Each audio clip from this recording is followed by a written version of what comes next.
All right, welcome to the show today. We have my guest today is Dan Gearino. He is the author of the 2017 comic shop, the Retail Mavericks, who gave us a new geek culture.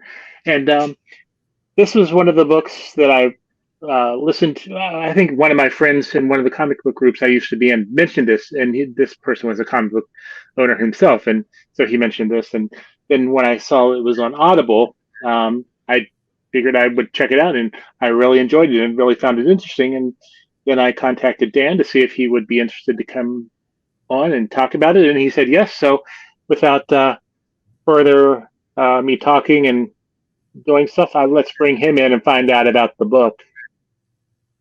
Hey, how's it going? Doing well. How are you? Excuse me, I'm doing great. So before we get into talking about the book, um, what is your experience as a comic book reader?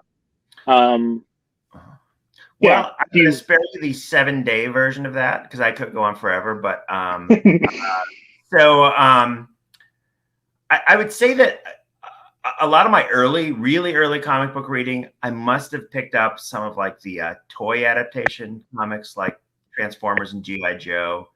But the comic that really sticks in my mind as kind of formative for me was this issue of Justice League of America. And it was Justice League of America number 200 something. And it's the cover is this silhouette of the villain, and it says, "Who is Paragon?" And it was written by Kurt Busiek and drawn by Chuck Patton, and it's a real good issue. And I Mhm. got that at a very young age and read the heck out of it. And it's one, and it was one of the comics that made me eventually much more of a DC kid growing up than a Marvel kid, especially as a young kid. So that's how I got started in my comic reading.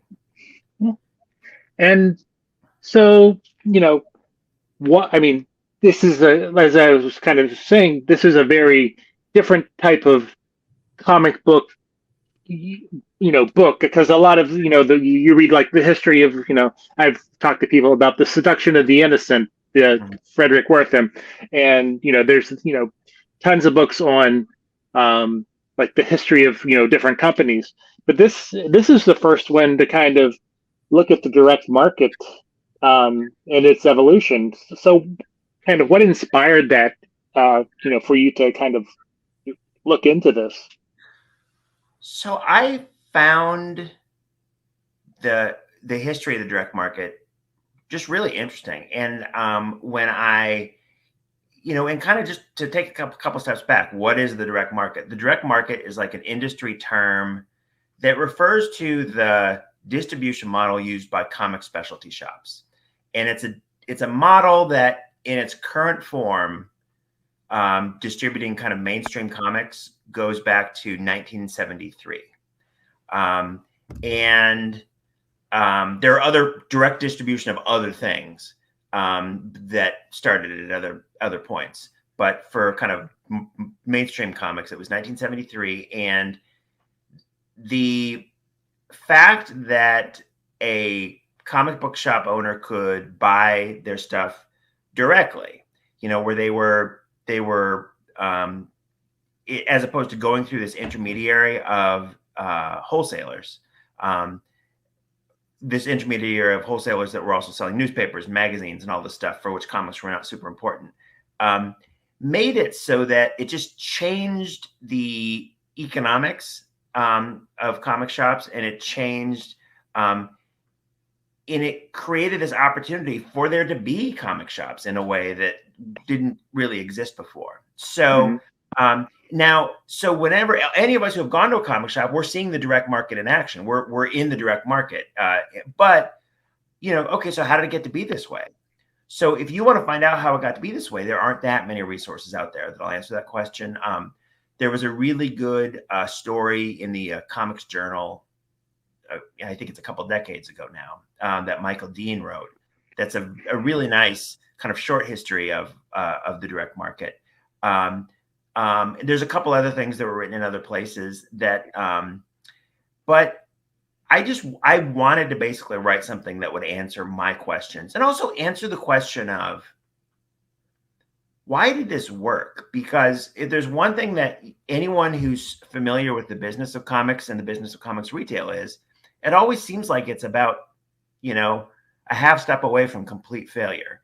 It's just like, it just seems like it's a mess. And how in the world does this survive? And I wanted to know why. Like, okay, so basically this system's been on the verge of failure pretty much every single moment since it started. Okay, so but that's something though. So there's obviously something going on there. Someone in here is making money. There is success in here, and there's some great success. And but at the same time though, there is this element of this resilience in comics retail that I wanted to understand. So yeah, I say the big picture, it's like wanting to answer the question that I didn't see answered in a thorough way anywhere else. And so, you mentioned that you had, some starting point, but was it how did you go back about filling in like the holes that may have been in those things that kind of jogged your interest and made you start asking the questions you wanted to answer? Mm-hmm. So I ended up.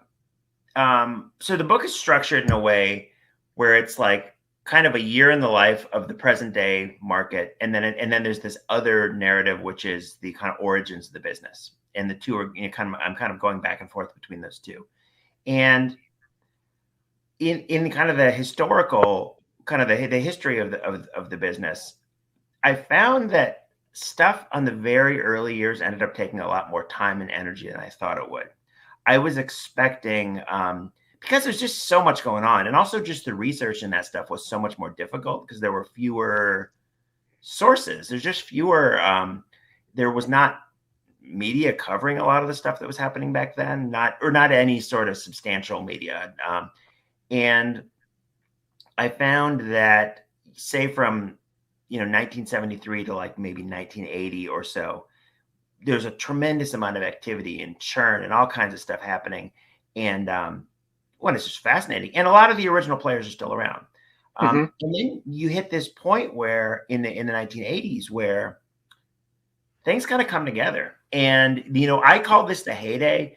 And whether it was the heyday, I guess, is debatable. But it's like, it's where this thing that was created in the early 70s, you've got this like nationwide, you've got comic shops all over the place. And they're doing really well.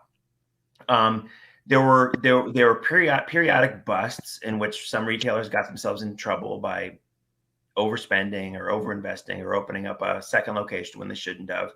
But it was this this period in like the mid 80s, which kind of completely overlaps with when I was starting to shop at comic shops when I was a kid. But I found that once you then get into the 1990s, you have the biggest boom, or the biggest boom of the direct era. So the biggest boom since the 1970s, and then the biggest bust. It happens in the 1990s too, where comic shops are going out of business. Incredibly poor decisions are made, bankruptcies, all kinds of issues. The major publishers are in big trouble. A bunch of distributors go out of business. And as far as kind of the weight of what I was writing about, I found that everything after that was just a lot less interesting. It's like, it was kind of like, even though that was a long time ago, you look 1995 or so, or that 1995, 1996, between then and today is a long time. But in terms of understanding the business and how the business got to be the way it is today, I felt like I kind of hit a point in the mid to late 90s where it was just kind of like it was kind of becoming what it is, until very recently, until the period after that I covered. Yeah, that is going to be one of my questions later. But so, what was when you were talking to the people involved in the early days of the direct market? Was there anything that like really blew your mind about what happened back then that has translated into what is today? Well, excuse me. One of the things that was most striking was just how I'm trying to think of the right word. I mean, I guess entrepreneurial is a word that comes to mind, but then also, I mean, these were not super professional businesses. These were businesses where you had people making change in like a cigar box, where it was shops that were started with somebody basically their own collection of comics that they were selling, and then they were ordering new comics through distributors. They were not very well capitalized, so if they had a bad couple months, some would just go out of business. So it was, again, I don't know how in the world this is something that was able to last so long, right? I mean, I'm being facetious. I know exactly why it is it was able to last so long, but there were a lot of kind of hobbyists that became professional retailers, and some of them got very good at it, and that's kind of why they survived. And I think the thing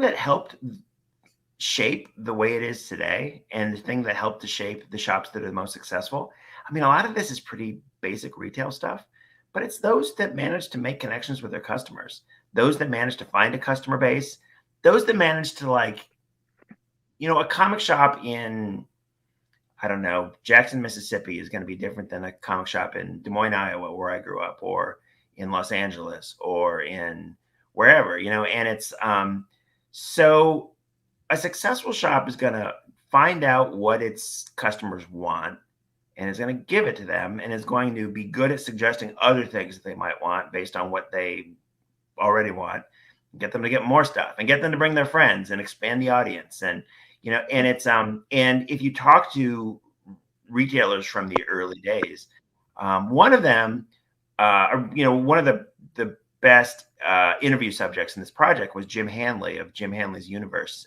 in New York, who's now retired.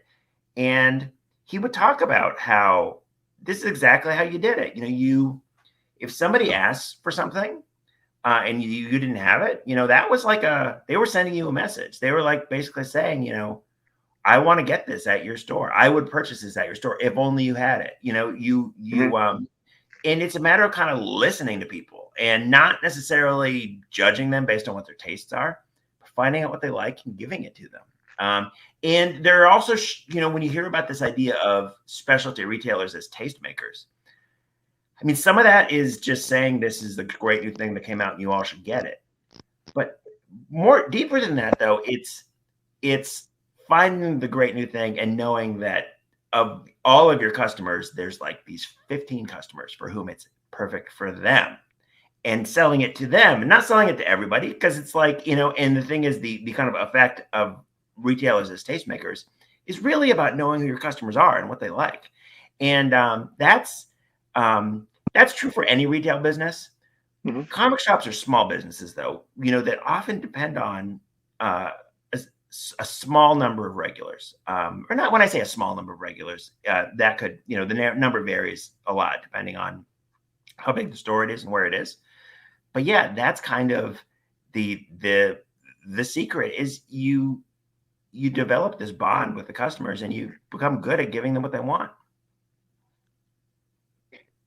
So, I mean, you and for research for the book, you traveled around across the country and visited stores.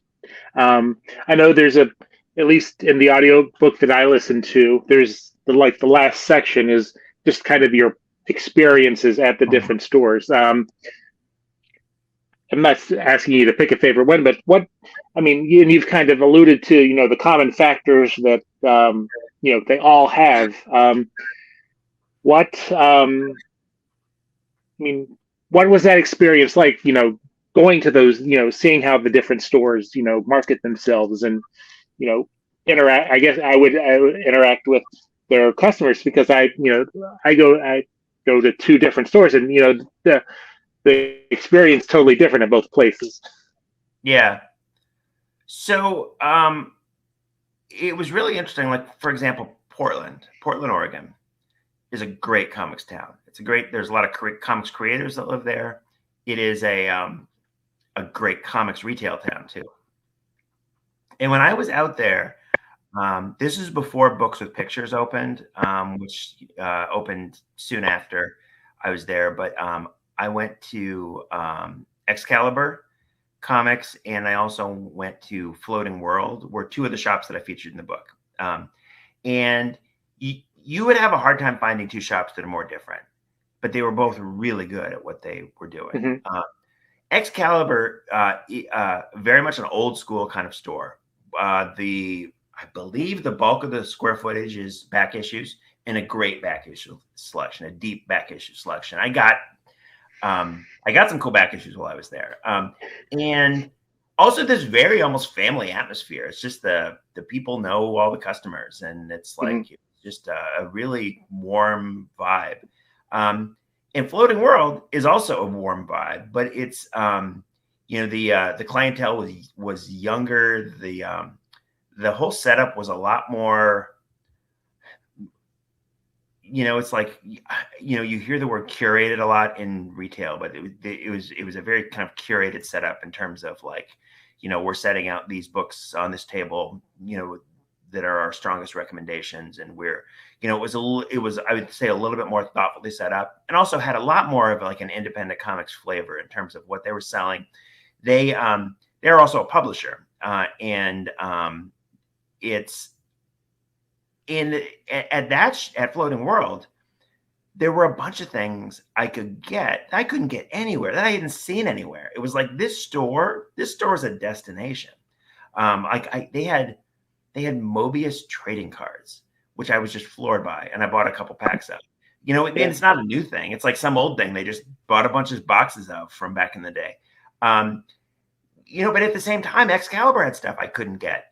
I wouldn't say I couldn't get anywhere, but I couldn't get it many places. Like I found this great old issue of Adventure Comics with an Alex Toth story in it. It's the Adventure Comics issue with the white Pegasus on the cover. Again, it's like a lot of times if I am at a good back issue store, I'll try to find a good Alex Toth story, because a lot of times you can get them. They're not super expensive, and it's just you can't go wrong getting an Alex Toth back issue. But yeah, it was like what both of those stores had in common was there's just something, there's a reason to go there. There's a reason to maybe it's not the store closest to you, but there's a reason to make a special trip, because there's cool stuff there that you can't get anywhere else. And also they know their customers. So it's like you feel a sense of personal loyalty to the store. So that's just one example. And again, that's just show the people of Portland are just grossly spoiled. Like if they could just, like, I have a great shop here in Columbus, and there's a bunch of shops in Columbus that I think are very good. But Portland really should just like trade one of its shops to some other metro area. There should be like a salary cap or something, or it's just not fair there. Like, in fact, like the New York metro area, as far as number of really good shops compared to the Portland metro area, it's like, it's not really fair. The New York metro area is a lot bigger, and it really should, Portland should send one of its shops to New York and just go to an underserved part of that area. But yeah, and there's a bunch of other examples, and you can see what shops I thought of as the best shops. I list, I think, 4 or 5 of them that were, and there's no firm kind of measure of kind of what makes a great shop, because each shop is different, but there were some that were just really, really executing at a high level. Now, am I correct that in the actual physical hardback of the book, there's also some illustrated parts of it? There's a lot of photos. Okay, a lot of photos. Okay. So again, audio book. You really don't. I'm sure it's a whole lot. Yeah, it's a different experience reading it. As the actual hard copy.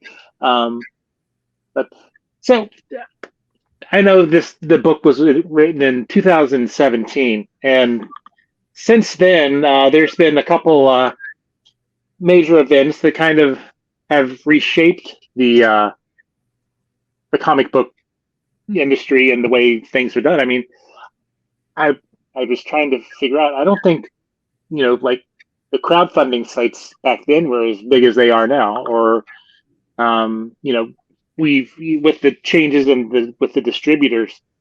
How do what would when you heard about these things after writing your book? Mhm. What were your thoughts? Well, Or the rise of excuse me of Penguin Random House as a distributor is just fascinating, and it's something that um, I wouldn't have seen coming because I would have thought that their primary business would be. I would wonder what they see in comics that to make it worth their while. Mhm, Um, when I say in comics, I mean in kind of the periodical comics, the floppies, mhm, and this whole thing that happened with the pandemic, and Diamond being Diamond, which at that time was the near monopoly distributor, the only major distributor, um, stopped, just kind of stopped for a little while because a whole bunch of its customers were required to be closed. So it mhm, was like it was this really difficult situation.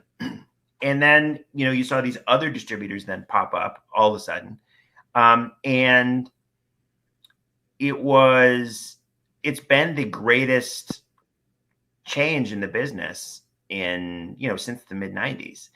And it's fascinating. You can see Diamond, which has been in just absolute control for a long time, really needing to be more nimble and figure out what its place is in this market as it evolves.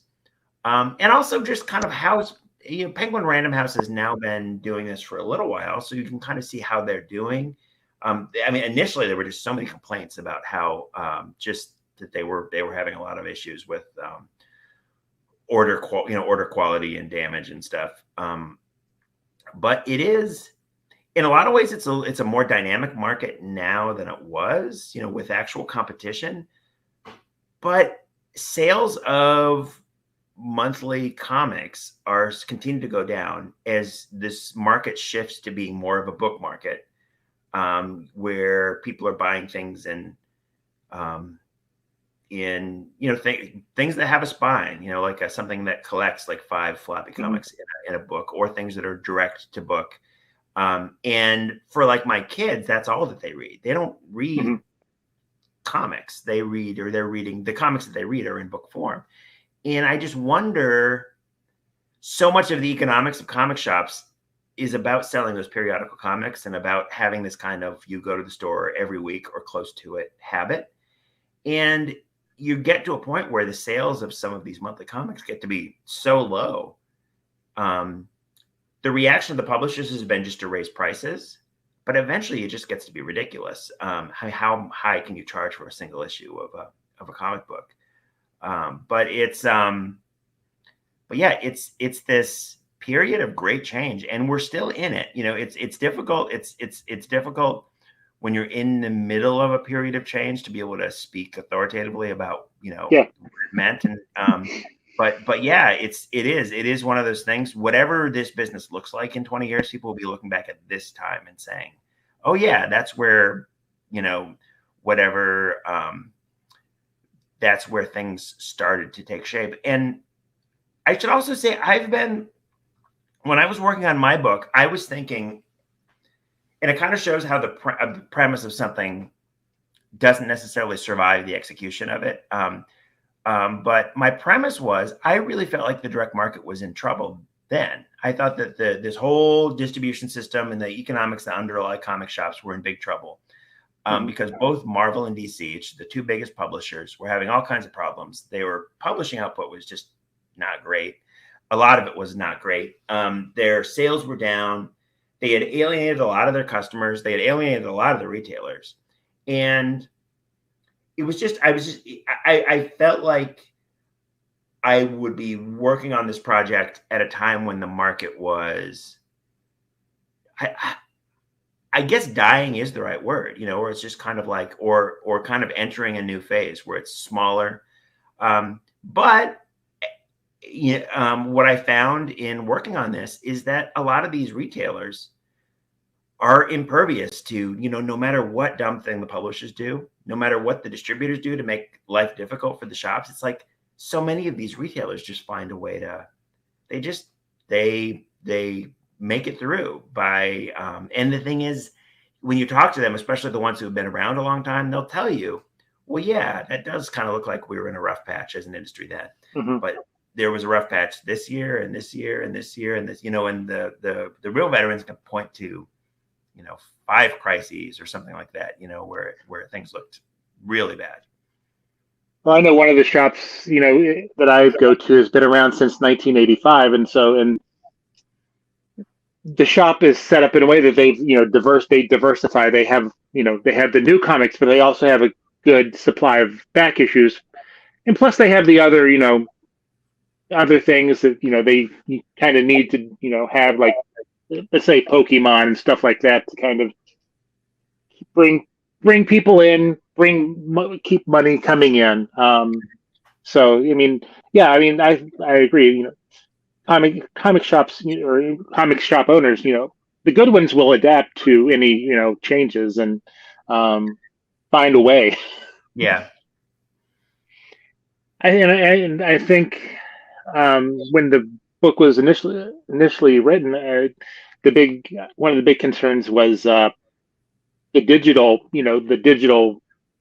going digital, same day digital, which I believe you talked about it in the book, but that was another thing where everybody was calling the death knell of the physical book, and that hasn't happened. Well, yeah, and this is one where I was just talking to somebody about this last week, where I think of my own buying habits. Like, I am a subscriber to the DC Universe Infinite and Marvel Unlimited, and I don't see how those subscription services don't hurt sales of physical comics. But those who study such things say there's no evidence to indicate, that if anything, this helps to expand the market, and that if the digital comic sales as a whole are additive, it's basically a separate customer base. I know that, there are certain back issues, though, especially I think the back issue market, and maybe it's just a matter of, I can imagine the back issue market being hurt by being able to just, in a couple clicks, be able to read a back issue. And I guess it just depends on why someone is buying back issues. Are they buying them for some sort of collectible value? Because the back issue market is going like gangbusters right now, and it has been for a while. But a lot of that is a collector mindset and a kind of a collector-based market. I wonder if just more of the readers are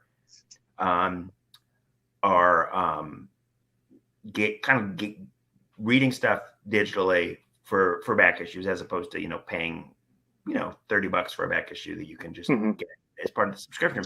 But I also should say, like, my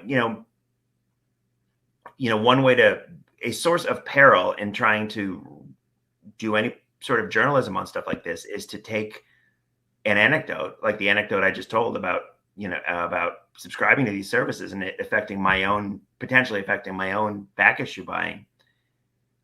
I mean, that doesn't mean anything. It only means something if there's like 5,000 of people who are doing the exact same thing, and it's like, it's, and I continue to hear that there's not evidence that these digital outlets are harming the market. So yeah, but I think it's interesting. I think it's one of those things that, because that market for monthly comics continues to decline. And I guess a good question is why. And maybe there's a bunch of answers to that.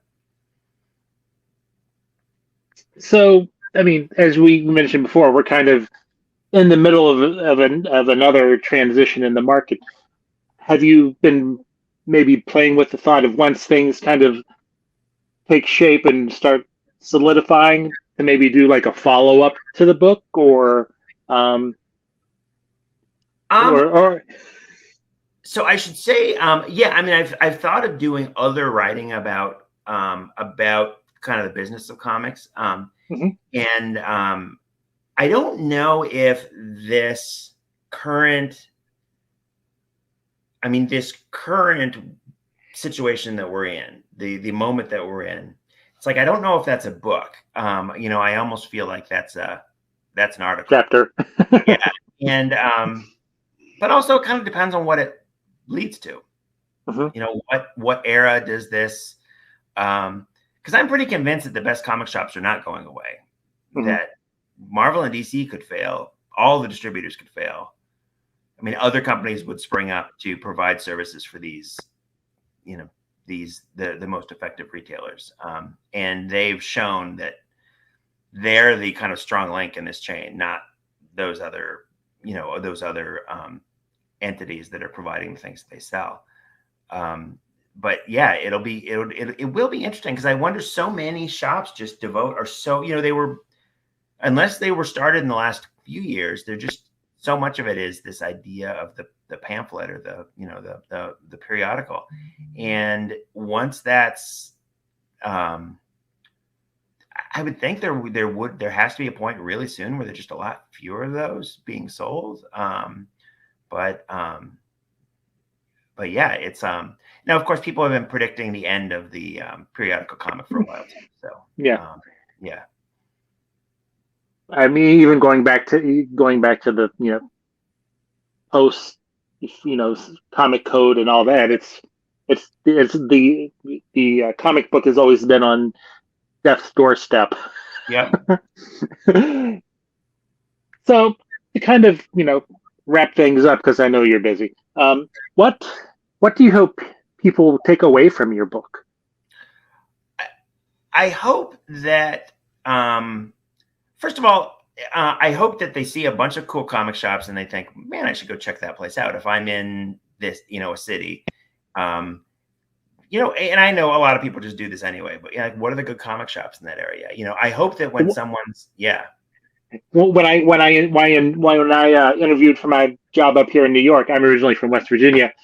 After my interviews, I immediately went to one of the comic shops I now, you know, am friends with the owner with. So yeah. And so, when I go home to West Virginia, I go, and my comic book dealer from when I was down there, I mean, she just has like a little house that she sells comics out of, and she's still there. And you know, it's Charleston. Oh, okay. So yeah, it's so I hope, you know, the thing that I hope people get out of it is just the business model that a lot of comic shops are using is unusual for retail, and how this model came to be and how it's managed to survive is a really interesting story. And the story of these entrepreneurs, whether they be retailers or the distributors, are really interesting. And they're just these real characters. I mean, you just couldn't make some of these people up. And it's yeah, and I think that's the I mean, it's the personalities. You know, and also it's a rough business. You know, it's a business that's kind of hard on your health. It's a lot of work, a lot of but yeah, it's a lot of this had never really been written about in a substantial way before. So yeah. Well, as they said on The Simpsons, it's the Widowmaker. Yeah. Yep. And unfortunately, that's what, you know, a lot of people who aren't, you know, in the culture of comic books perceive, you know, comic book shops to be, when really they aren't. Yeah. But I recognize The Simpsons is kind of like a satirical look at, you know, things, and so where can people, you know, that are watching find out more about you and your other work? So I'm in my by day, I'm a business journalist, and I cover the business of clean energy for Inside Climate News, and I write a weekly column about clean energy that's available as a free newsletter, and so you can find me at Inside Climate News. I also have a website that I have not updated in way too long. That's dangearino.com. You can find me on Twitter at Dan Gearino, which I'm more active there than I am on my own website. But yeah, and if there are those rare people who are both interested in clean energy and interested in comics, and they are so there are those I interact with in both of those spheres. And are you currently reading any comic books that, you know, you would recommend that people check out? So okay, what am I reading right now?